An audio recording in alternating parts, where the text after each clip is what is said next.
It has not been uncommon for multiple dudes to be just drinking too much, getting drunk, and pastors confront. Like I know a pastor personally that confronted Lentz to his face. If you read about Billy Graham's, the beginning of his ministry, right?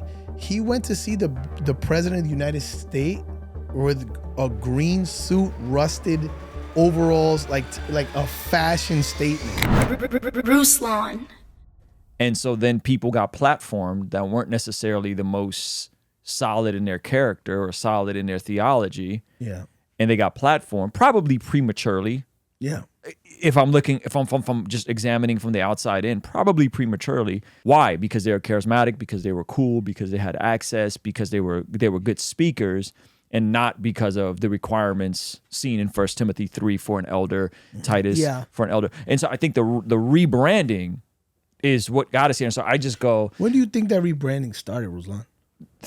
I think during the social media craze. Really? Like I think when we discovered that you can be cool and the aesthetic of cool came before holiness, right? And so we know of all these stories behind the scenes of these dudes drinking and all kinds of, I've heard it from multiple individual sources that it has not been uncommon for multiple dudes to be just drinking too much, getting drunk, and pastors confront. Like I know a pastor personally that confronted Lentz to his face and was never invited to anything again.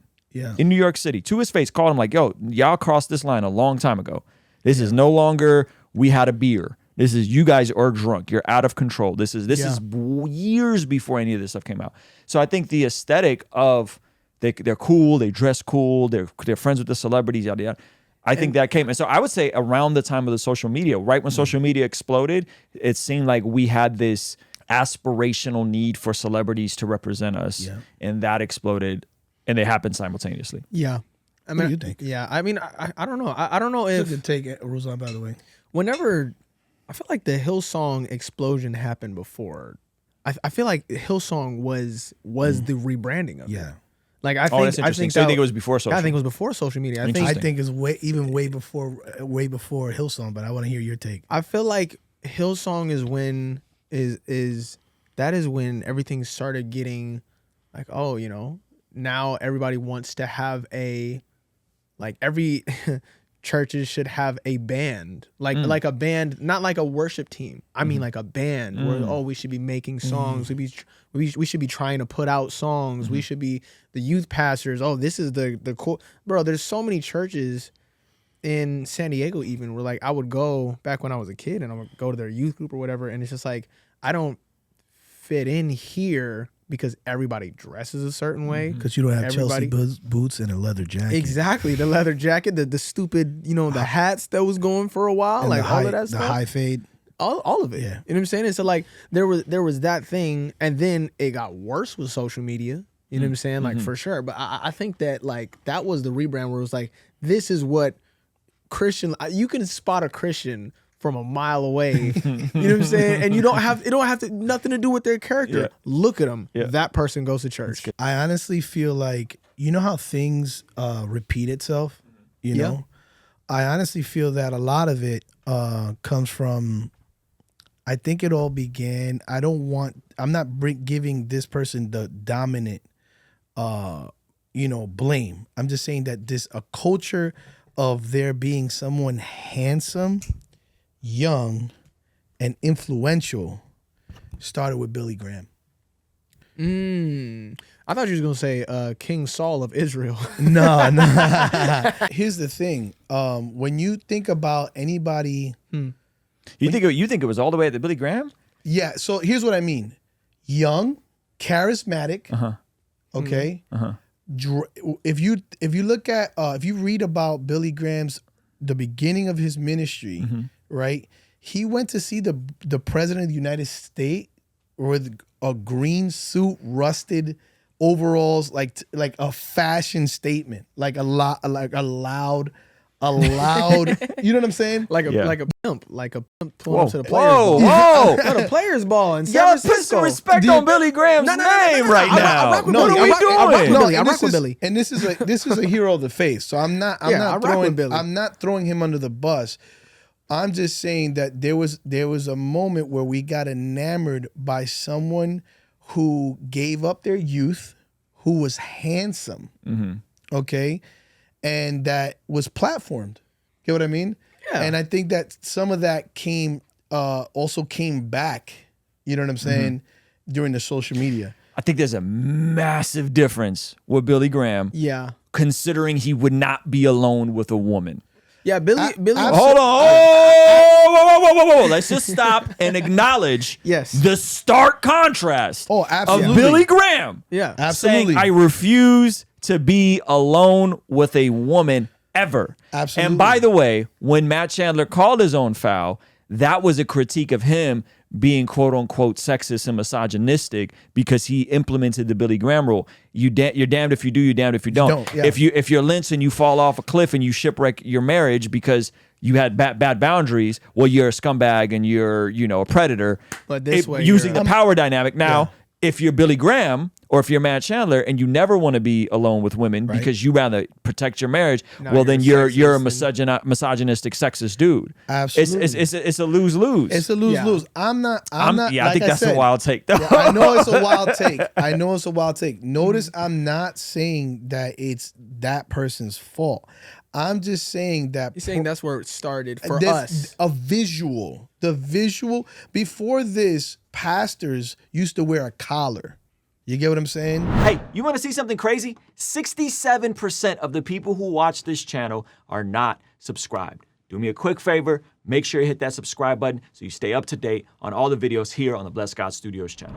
You know what I mean? I'm talking about I'm talking about a person who was young and fly and looked like a movie star. Yeah. Yeah. That was Billy Graham. I think that it's not even necessarily about what he looked like. I understand what you're saying, but Yeah. I look at it like more like it was just the platform. I mean, Billy Graham was massive, and mind you, because it was because he's doing the actual good work of God. Absolutely. Absolutely. And again, nobody's indicting Billy Graham. Not speaking I'm just ill talking on about Billy a Graham at visual. all. I think you're saying the visual aesthetic. I think there's a lot of differences with Billy Graham. Because remember, the question I that we don't were think it's speaking about was coolness. We was talking about coolness. I wasn't talking about like people's integrity. I'm talking about like, when a pastor looks cool. When did that start?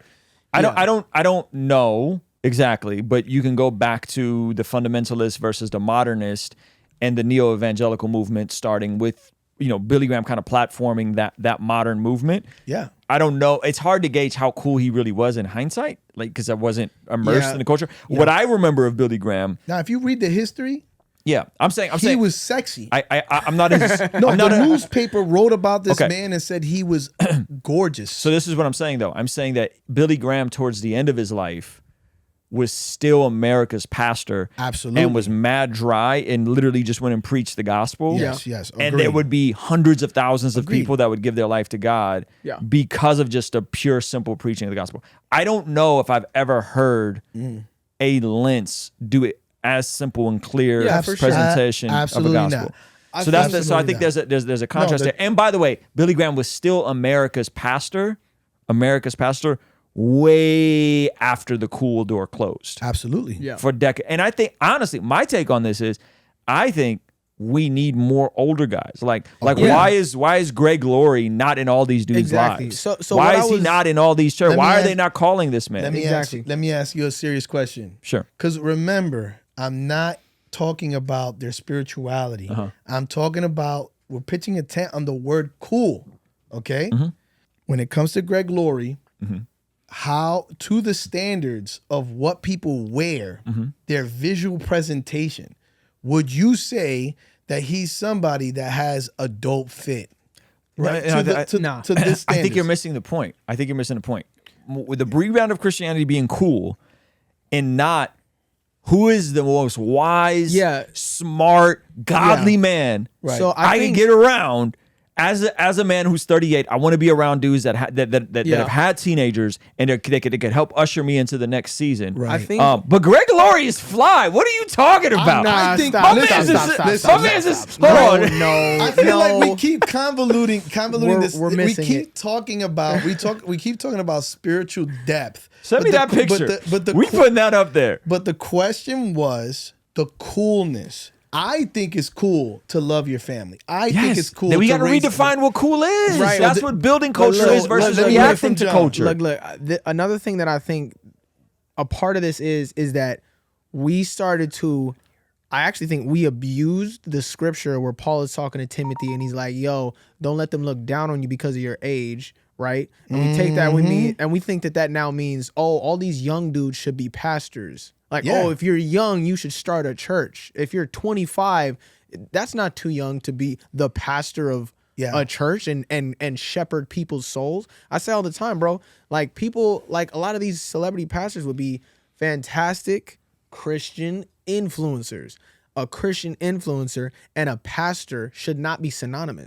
Those things should not be the same thing. Right. But we go, oh, you know, don't let them look down on you because of your age. And you're like, okay, Hey, well, man, go ahead and all shepherd I'm gonna people's say is, souls. let me ask all you I'm right gonna now. If say you went is, to a, all I'm gonna say is, Nah. that's not a bad fit. That's an No. old fit. my brother, That's not I a bad rock fit. with Greg That's all Laurie. I'm I saying. rock with him heavy. I rock That's all with I'm him. saying. I Hey, rock yo, with him, but I tell you the Pastor. truth. Pastor Greg, I love you. I love you I too, want to meet Pastor you. Greg. I want to Me meet you too. like Me bad. too. But the That's a thing fly is, fit. That's all I'm like I'm saying. not looking I at think that it's and going fly. like, I want to wear that. Let me Yeah, put that but on. I won't wear that. Hey, this clip is from our daily after party stream. If you enjoyed it, consider signing up for our Patreon community for only $5 a month, where you get access to the replays of our daily after party streams, as well as the uncut extended versions of our podcast, Discord access that's private, and a discount code for our merch store, only $5 a month. And ultimately, it's the best way to help us contextualize the gospel of Jesus using media, podcasting, and of course, YouTube. The link for that is in the description or in the pinned comment. The perks are amazing. You should get on there. It's only $5 a month. I'll see you over there, all right? Peace.